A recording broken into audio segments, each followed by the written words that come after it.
Après l'échec de sa marionnette CEDEAO, après l'échec de son infiltration des ONG et autres agences internationales, après l'échec de son infiltration des organisations de la société civile et de certains syndicats, après l'échec de sabotage des pipelines pour détruire l'économie du pays, après la création du groupe terroriste Lakurawa, après donc toutes ces manœuvres sournoises révélées d'ailleurs au grand jour par le président du Conseil national pour la sauvegarde de la patrie, chef de l'État, le général de brigade Abderrahmane Tiani, à l'occasion de sa récente interview exclusive accordée à Télé Sahel le 25 décembre 2024, la France, qui n'a jamais reculé, revient cette fois-ci avec un autre plan plus macabre, l'opération Chibok 2014.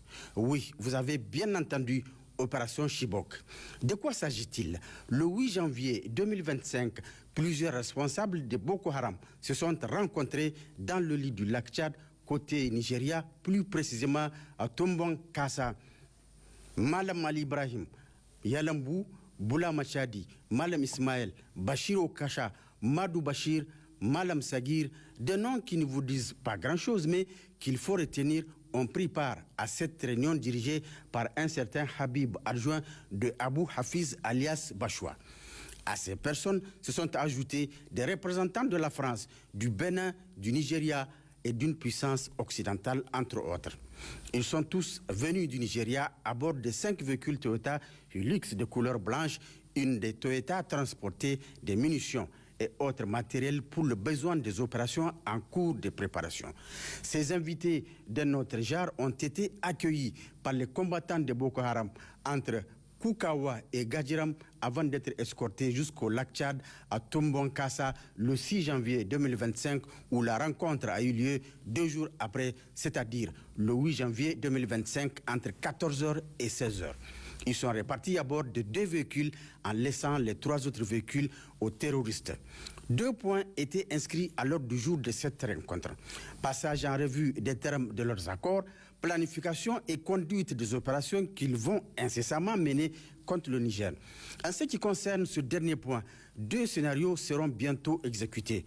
Le premier scénario est en lien avec l'approche du mois de Ramadan, une période de dévotion et surtout de privation pendant laquelle les musulmans auront besoin des conditions nécessaires pour mener à bien leur jeûne. Pour casser leur résilience et porter atteinte à leur foi, la France, par terroristes interposés, envisage 1.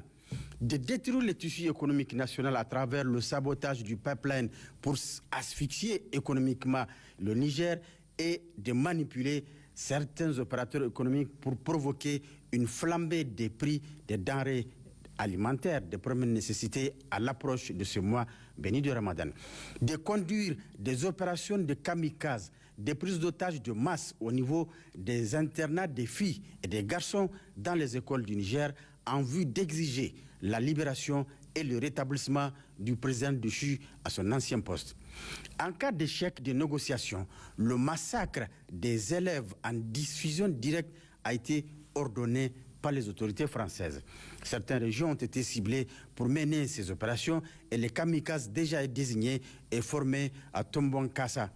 Pour ce faire, la France et ses sbires, en plus de l'armement et des munitions, ont fourni des ceintures d'explosifs en grande quantité et des matériels électroniques nécessaires à la diffusion et à la mise à feu de ces explosifs. Compte tenu du caractère suicidaire de ces opérations, 3 milliards de francs CFA ont été remis aux familles des kamikazes. Face à cette volonté maladive, sournoise, malveillante et inhumaine de la France impérialiste, comme l'a si bien dit Macron à sa dernière sortie médiatique en décidant de ne plus être gentil et poli vis-à-vis de l'Afrique, nous interpellons l'opinion publique nationale et internationale, nos partenaires stratégiques, l'Union européenne, le système des Nations Unies dans son ensemble et tous les pays épris de paix et de justice pour mettre un terme définitif à ces dérives néocolonialistes des autorités françaises.